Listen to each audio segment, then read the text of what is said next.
नमस्कार दोस्तों, मैं हूं सौरभ शर्मा। आप देख रहे हैं भारत24। दोस्तों, कई साल पहले हेमा मालिनी ने अपने गाने में कहा था, शायर की गज़ल ड्रीम गर्ल। मेरे साथ शायर भी हैं और उनकी गज़ल ड्रीम गर्ल कौन है ये आने वाले वक्त में जब फिल्म रिलीज़ होगी पता लगेगा। लेकिन मेरे साथ इस समय सत्येंद्र जी, नीरू जी, आपका दोनों का बहुत बहुत स्वागत है। थैंक यू जी। अच्छा, हेमा मालिनी जी ने कहा था शायर की गज़ल ड्रीम गर्ल। शायर की गज़ल और ड्रीम गर्ल का सफ़र कैसा है इस फिल्म में? ये कितने इंटरव्यूज हमने किए हैं, पहली बार किसी ने ये मेटाफर दिया है। And she is Kishore Kumar ji ने कहा था, बस चलो ठीक है। तो नहीं, she is genuinely a dream girl for, मेरे ख्याल से फॉर द एंटायर स्टेट। तो इन्होंने हमें थोड़ा शायर समझा, बनाया, तो इसके लिए इनका शुक्रिया।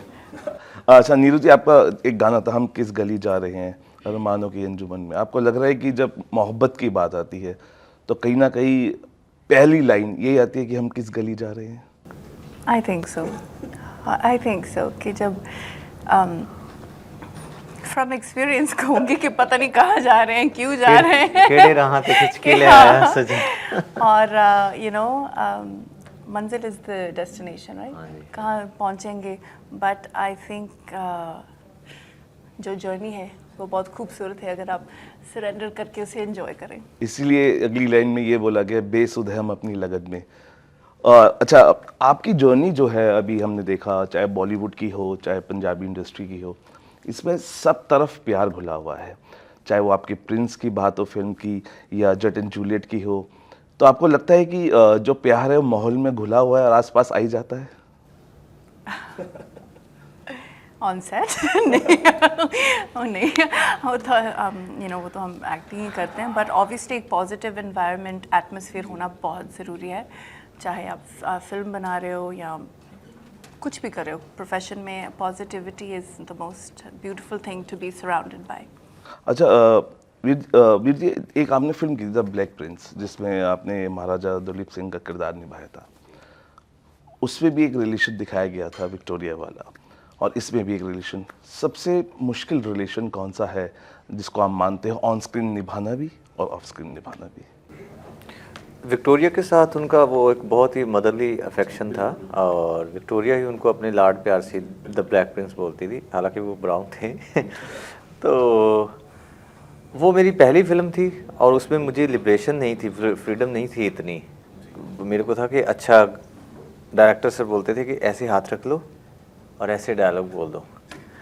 तो उनका एक अपना मेथड था ऑब्वियसली कि अच्छा, ब्रिटिश इंपीरियलिज्म को अगर आपने डिपिक्ट करना है, तो मैं तो खेतों से निकला हुआ बंदा था, तो उसके लिए एक सेपरेट मैनरिज्म चाहिए था, जिसके लिए उन्होंने मेरी क्लासेस भी लगवाई, फिल्में भी दिखाई, 80 फिल्में ब्रिटिश इंपीरियलिज्म पे दिखाई। पर चलिए, वो कोई चीज़ आती है आते आते, जैसे गालिब कहते हैं। तो कैमरा पे क्या मुश्किल है क्या नहीं है, ये तो मैंने अभी तक इतना ज़्यादा सिनेमा किया ही नहीं है, तो ताकि मैं ये डिफ्रेंशिएट कर सकूं कि क्या मुश्किल था क्या नहीं था। लेकिन वो होता है कि थोड़े से for female probably it is more easy कि अच्छा, कोई बहुत ही ज़्यादा उदास सिचुएशन है और जिसमें आपको फूट फूट के रोना है या कुछ है, तो जैसे मेरे जैसे लोग जो इन जनरल बड़े पब्लिक फिगर हैं लेकिन वैसे उनको बड़े इंट्रोवर्ट होते हैं, तो वो एक थोड़ा मेरे ख्याल से एक मुश्किल काम होता है। मेरे लिए वो आसान है, कॉमेडी करना मेरे लिए बहुत मुश्किल है, स्पेशली वो लाउड जो मुझे शायद पसंद ना हो, बट वो करना कन्विक्शन के साथ, वो मेरे लिए थोड़ा मुश्किल। अच्छा सत्य जी, एक फिल्म के लिए आपने 90 से 92 बार एक स्क्रिप्ट पढ़ी थी इको बिक के। जब नीरू जी आपको स्क्रिप्ट ऑफर करती हैं, फिल्म लेके आती हैं, कितनी बार स्क्रिप्ट पढ़ते हैं, बिना स्क्रिप्ट पढ़े हाँ कर देते हैं नीरू जी? कॉल ही काफ़ी है, कहते हैं ना। इनका कॉल आया तो मैंने कहा जी स्क्रिप्ट का क्या करना है, अब ड्रीम गर्ल ही आ गई हैं।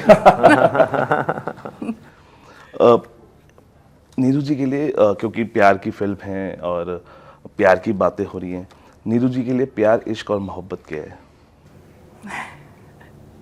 आंसर मैं बना के लेके आई हूँ। आई थिंक प्यार अनकंडीशनल होता है, जिसमें कोई शर्त ना हो, कोई जैसे भी है उसे वैसे ही रहने दें, एंड फ्रीडम होनी चाहिए प्यार में। That's what I think love is. प्यार, यही जो इन्होंने कहा, उन्होंने जो बोल दिया है वो बहुत ही बेहतरीन तरीके से बयान कर दिए। Thank you really. हाँ जी। अच्छा पाजी, क्योंकि इसमें आप शायर बने हैं और शायरी की बेहताशा आपने शायरी की होगी अपनी ड्रीम गर्ल को इम्प्रेस करने के लिए, सबसे बेहतरीन शायरी फिल्म की, क्योंकि एक शायर की पसंद भी होती है अपनी लाइंस, वो कौन सी लाइंस थी शायर की इस फिल्म के अंदर जो आपके दिल के बहुत करीब भी थी और आपको सबसे मज़ा उस लाइन को बोलने में आया?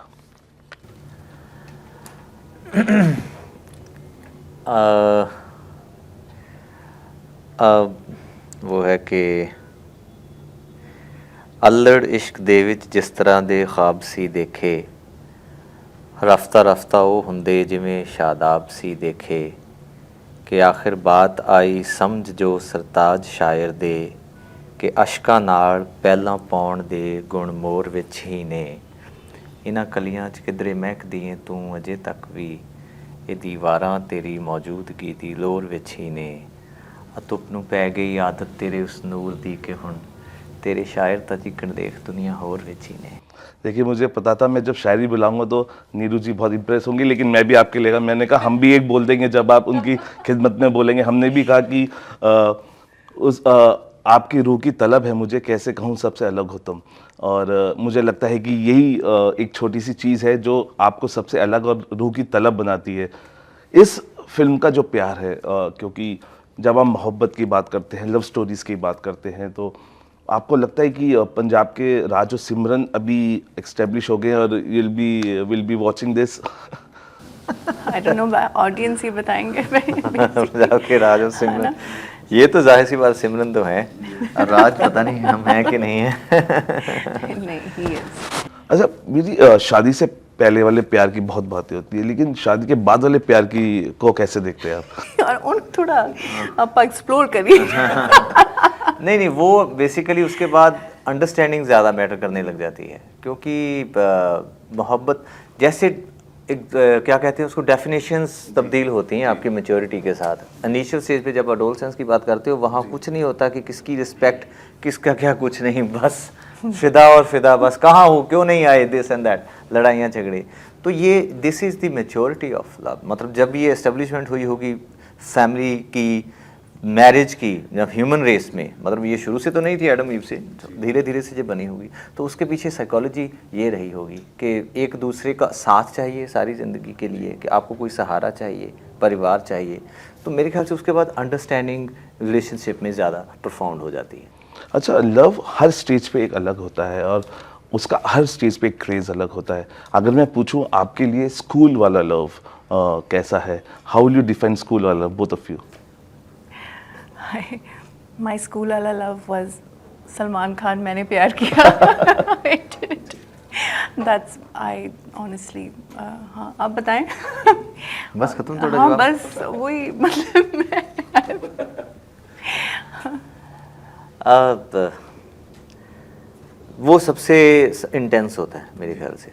आपकी ज़िंदगी का मोस्ट इंटेंस अफेक्शन अगर होगा तो वो स्कूल का होगा, जिसको आप प्रॉबेबली ऑलमोस्ट फर्स्ट लव कह सकते हैं। उसके जैसी इंटेंसिटी, उसके जैसी अफेक्शन, उसके जैसी शिद्दत मेरे ख्याल से बाद में आप कभी महसूस ना कर पाए। कॉलेज वाला लव कॉलेज में गई नहीं। हाँ, कैसे देखते हैं? बिकॉज जी सुना होगा, शाहरुख खान का देखा, फिल्म में बात किया भी है, मतलब कॉलेज बहुत बार गई हूँ और लव ट्रायंगल्स किए हैं, ये सब किया है। तो आई डोंट नो, इट्स मैं इतनी वो रोमांटिक नहीं हूँ, क्या कैसे देखती हूँ। पर मैं ये ज़रूर कहना चाहूँगी कि आई थिंक हम बहुत जल्दी, मतलब फ्रिवलसली कह देते हैं कि आई लव यू, प्यार हो गया, ये वो मतलब ये मेरी पर्सनल फीलिंग है। आई थिंक जब आप थोड़ा मैच्योर होते हैं तो आपको एक्चुअली समझ में आता है कि प्यार क्या है, specially for a girl. Take your time. तो दिनेश जी, आपने तो कॉलेज में पढ़ाया भी है, कॉलेज गए भी हैं। कॉलेज, स्कूल और कॉलेज की मैं बात, क्योंकि एक जैसे स्टेपिंग है ये, उसमें मतलब ऐसा होता है कि अच्छा बस, इसमें होता है कि उसको पाने की ख्वाहिश कॉलेज में, ये एक इंजर्शन हो जाती है कि वो उसकी मेथडोलॉजी चेंज हो जाती है कि जब वो चक्कर लगाएगा, जब वो चिट्ठियाँ फेंकेगा, जब वो नंबर ढूंढेगा, जब कुछ करेगा, तो ये जो जुर्रत है या हिमाकत है या मोहब्बत का कुछ भी ये आलम है, ये कॉलेज में एक नई एंट्रेंस होती है। अच्छा, एक और मोहब्बत है इश्क वाला लव, वो कैसा है? इश्क वाला लव वो क्या होता है? Sorry, I really don't know. तुम्हें पता है इश्क वाला लव क्या होता है? मैंने दस दो गाना है एक सुने आप? चलिए मैं आपको यही बोलता हूँ, क्योंकि शायर पिक्चर में एक बहुत बढ़िया शायर है, लिखते भी अच्छे हैं, लेकिन एक लाइन मैंने भी लिखी, नशा मोहब्बत का हो तो कमाल होता है, ये नशा पहली मोहब्बत का हो तो बवाल होता है। और हम मोहब्बत कभी करना नहीं छोड़ते हैं, चाहे वो अपनी मॉम हो, डैड हो, मोहब्बत हर जगह आपके आसपास रहती है। लेकिन आपको मोहब्बत किसकी सबसे अच्छी लगी? क्योंकि बहुत सारे मोहब्बत के एग्जाम्पल्स हमारे पास है, रोमियो जूलियट है और हमारे पास लैला मजनू है। आप किसको देखते हैं, किसकी मोहब्बत को शिद्दत वाली मोहब्बत देखते हैं? मैं Barack Obama and Michelle Obama की जो रिलेशनशिप है, क्योंकि उनकी किताब भी पढ़ी है, so I really admire their relationship. आपको सबसे ज़्यादा किसकी मोहब्बत इंस्पायर करती है हमारे आसपास, जो हमने पढ़ा है, देखा है? वैसे तो बहुत होंगे इस वक्त, क्योंकि हम जिस शहर में हैं यहाँ पे अमृता जी और इमरोज़ का एक मतलब बहुत ही पता नहीं, एक बहुत ही अलग तरह की उसकी रिलेशनशिप थी, मोहब्बत थी। तो इस वक्त मुझे वो याद आ रही है। वाह, अमृता प्रीतम जी की। वाह, one of the finest. Neeru ji, क्योंकि आप अभी मूवीज़ प्रोड्यूस कर रही हैं, पंजाब का ऐसा कौन सा टॉपिक है आपको लगता है कि जिस पे अभी फिल्म बनाई जानी चाहिए, या you are ready for the things, और जिसपे, क्योंकि हम कहते हैं फिल्में आईना है, लेकिन बहुत सारे ऐसे सब्जेक्ट होते हैं हम बहुत ही स्ट्रांगली तरीके से सामने नहीं आ पाते हैं, लेकिन आपको लगता है कि ये सब्जेक्ट पर फिल्म अभी नहीं बनी और शायद मैं वो शिद्दत से वो फिल्म बना सकती हूँ या बनाऊंगी? फीमेल फेटिसाइड, आई थिंक उस टॉपिक पे I would love to make a film. मतलब जो सच्चाई है, जो एक्चुअली होता है, एक बहुत ही मतलब बहुत हैवी फिल्म होगी, एंड आई डोंट नो कि मतलब मैं भी हैंडल कर पाऊंगी, बट एक दिन ज़रूर बनाना चाहूँगी। वीर जी, आपको क्या लगता है कि पंजाब की कौन सी ऐसी कहानी अभी तक नहीं दिखी है जो एक फिल्म के जरिए आनी चाहिए, बहुत स्ट्रांगली तरीके से आनी चाहिए? वो मैं तो शायद ज़िंदगी में नहीं कर पाऊँगा कभी भी। वो थोड़ा सा आपको पता है कि कल्चरल बाउंड्रीज़ हैं। मेरे एक आइडियल फिगर हैं पंजाब के, महेंद्र सिंह रंधावा, MS रंधावा। वो इंडिपेंडेंट इंडिया के फर्स्ट डिप्टी कमिश्नर थे दिल्ली के। तो मेरे लिए वो बहुत लेजेंडरी शख्सियत हैं। मुझे लगता है कि उनकी ज़िंदगी पे ज़रूर होना चाहिए। भाजी, लेकिन आप बॉलीवुड की अच्छी स्क्रिप्ट आती नहीं है, क्योंकि हम दिलजीत पाजी को देख रहे हैं, गिप्पी पाजी को देख रहे हैं, सतिंदर पाजी को हम क्यों नहीं देखते हैं बॉलीवुड में?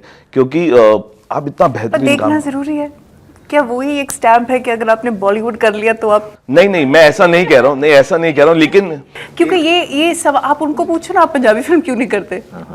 नहीं नहीं, मैं आपका सवाल का बिल्कुल जवाब देता हूँ, पूछिए आप। नहीं, you can give, but it just came to my mind. आप अच्छी स्क्रिप्ट्स नहीं आ रही है, या मन नहीं करता है, या आपको कंटेंट वाइज चीज़ें आप चूजी हैं थोड़े से कि ये कंटेंट आपके हिसाब से नहीं है? मैं बड़ा ना लिमिटेड सा आर्टिस्ट हूँ, मतलब मेरी बाउंड्रीज बहुत ज़्यादा हैं। मुझे लगता है कि ये मेरी पता नहीं ये अनफॉर्चुनेट है या अच्छाई है, व्हाटएवर। तो शायद उनको लगता होगा कि यार ये कर नहीं पाएंगे, या इन पे ये जचेगा नहीं। पहली बात तो ये होगी मेरे ख्याल से। दूसरा, एक्टिंग मेरा फोटे नहीं है, प्रायोरिटी नहीं है। सबसे बड़ी बात मेरे ख्याल से ये है। अभी रिसेंटली भी मैं नाम नहीं दूंगा, एक मतलब स्क्रिप्ट आई हुई है, तो मुझे स्क्रिप्ट पढ़ने के बिना अब मैं पता क्या सोच रहा हूँ, अच्छा उनको मना कैसे करना है। तो ये हाँ, तो वो जैसे मैंने पहले बताया बर्डन ऑफ एथिक्स है। तो इनिशियली, अब तो थोड़ा फर्क हो गया है, मैं बिल्कुल भी फिल्म मेकिंग एंजॉय नहीं करता था। ब्लैक प्रिंस पे तो ऐसा हो गया था कि यार कि अच्छा इसको कहते हैं फिल्म मेकिंग, ये तो बड़ा मुश्किल काम है। आपको आदत है, अच्छा टोरंटो से फ्लाइट ली, वैंकूवर 3 घंटे परफॉर्म किया है, हज़ारों लोग तालियां बजाई, चलिए जी आगे एडमिंटन, वहाँ से चल गए जी यूरोप, है ना। तो वो एक अलग किस्म का जहान है जहाँ से आप आते हैं। फिल्म में आके आप बड़ा तहम्मुल 1 साल के लिए 2.5 घंटे की फिल्म बनाने के लिए लगता है। तो वो मुझे लगता था कि यार बहुत ही ट्रिकीस्ट बिजनेस है। अब धीरे धीरे जैसे आपको फ्रेंडली जोन के लोग मिलने लगते हैं, आपको सेट पे रहना भी अच्छा लगता है, मशवरा तो होते हैं, एडवाइस मिल जाती हैं, है ना। तो मेरे ख्याल से अब थोड़ा थोड़ा बदल रहे हैं वैसे। नहीं, बिल्कुल। नीरज जी, आखिरी एक सवाल, क्योंकि मोहब्बत की बात है, कौन सा कपल आपको लगता है कि स्ट्रांगली मैड इन लव है, ऑफ स्क्रीन जिसे आप देखते हैं रियल लाइफ में? Michelle Obama and Barack Obama. Seriously, क्योंकि I think they have a beautiful love story. और आप मतलब you can feel their chemistry and their love and their respect for each other. Correct. पर ये आप किसको देखते हैं स्ट्रांगली? आपको लगता है कि ये है लव स्टोरी? मुझे आज हम लोग रील शूट कर रहे थे तो मैंने इनको 2-3 बार कहा ये वो वाला सीन करते हैं यार, केट विंसलेट और लियोनार्डो डिकैप्रियो वाला टाइटैनिक का। वो मुझे आज भी बहुत ही most intense, most romantic, most alluring couple लगता है। वाओ। चाहते what all you have to say about love, because ये वो परिभाषा है जिसकी डेफिनेशन आज तक कोई समझ नहीं पाया है और दे नहीं पाया है, लेकिन फिर भी अगर आप कुछ मोहब्बत के लिए बोल पाएँ, शायर के लिए बोल पाएँ। मैं तो बस यही कहना चाहती हूँ कि spread love, give love, receive love. And April 19 को शायर आ रही है, सो प्लीज़ ज़रूर जाके फिल्म देखियो and shower lots of love on शायर। But you all, what all you have to say about this love and the शायरी? मैं ये कहना चाहूँगा कि मैंने ज़्यादा फिल्में नहीं देखी हैं तो मेरा इतना ज़्यादा एनालिसिस नहीं है, correct me if I am wrong, कि ऐसी फिल्म मेरे ख्याल से किसी और इंग्लिश के, डिस्पाइट इंग्लिश किसी और लैंग्वेज, जर्मन में कहीं बनी होगी, शायद बनी होगी, हिंदुस्तान में तो नहीं बनी है। अभी सोच रहे थे भंसाली सर मेरे ख्याल साहिद सर की बायोपिक बनाने के लिए, जो कि मेरे ख्याल काम शुरू नहीं हुआ है अभी तक। तो ये अपने किस्म की एक बहुत पहली फिल्म है। मैं इनसे गुजारिश भी करूँगा बीइंग प्रोड्यूसर के इस फिल्म को डब, मतलब हिंदी तो जाहिर सी बातें करनी चाहिए, इंग्लिश भी हो सके तो करनी चाहिए। आपको इंटरनेशनल फेस्टिवल्स में ये फिल्म भेजनी चाहिए। And this is intensively commercial yet alluringly artistic. मतलब दिस विल प्रोबेबली, मेरी असम्पशन है कि एक कल्ट होता है, जैसे एक पैरेलल सिनेमा खड़ा हो जाता है, जैसे गॉडफादर हॉलीवुड में खड़ी हुई थी। मुझे ये उम्मीद है कि ऐसा होने के चांसेस हैं। This is that sort of film. देखिए ये फिल्म ज़रूर पसंद आएगी, और पाजी आप दोनों की केमिस्ट्री हम पहले भी देख चुके हैं। It is always a treat to watch you. कहते हैं ना कि मैग्नेटिक पार्ट्स जो होती हैं they attract good things around, और यही आपकी ताकत है दोनों की। जो आपकी पॉजिटिव चीज़ है ये है कि आप दिल से जो चीज़ करते हैं ना, कहते हैं पूरी कायनात मिला देती है, पूरी कायनात ऑडियंस से आपको मिलाती है थिएटर्स में। और मैं ये कहूँगा कि और ड्रीम गर्ल से मिला प्यार कहते हैं, आशिकी कहते हैं, इस मोहब्बत को न जाने क्या क्या कहते हैं। और अगर आप नहीं जानते तो आप 29 तारीख को शायर की शायरी से जान जाएंगे कि आखिर जो मोहब्बत है वो क्या है और क्या चीज़ है। फिलहाल अभी के लिए इतना ही। आप बने रहिए भारत 24 के साथ।